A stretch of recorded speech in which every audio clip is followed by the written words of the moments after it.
बीडमध्ये उद्या मनोज जरांगे पाटलांची सभा होणार आहे आणि यासाठी बीडमध्ये सभेपूर्वीच भगवं वादळ पाहायला मिळत आहे। जरांगे पाटलांच्या स्वागतासाठी बीड शहरामध्ये तब्बल 11,000 झेंडे लावण्यात आलेले आहेत।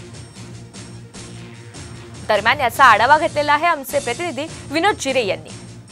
उद्या मनोज जरांगे पाटील यांची निर्णायक इशारा सभा होत आहे आणि त्या अनुषंगाने बीडमध्ये त्यांच्या स्वागताची जंगी तयारी करण्यात आली आहे। सभेच्या एक दिवसा अगोदर बीड शहरामध्ये भगवं वातावरण या ठिकाणी पाहायला मिळते। आपण पाहू शकता मी बीड शहरातील छत्रपती शिवाजी महाराज चौकामध्ये आहे आणि या ठिकाणी मोठ्या प्रमाणात जे होर्डिंग्स आहेत, बॅनर्स आहेत ते मोठ्या प्रमाणात लावण्यात आलेले आहेत।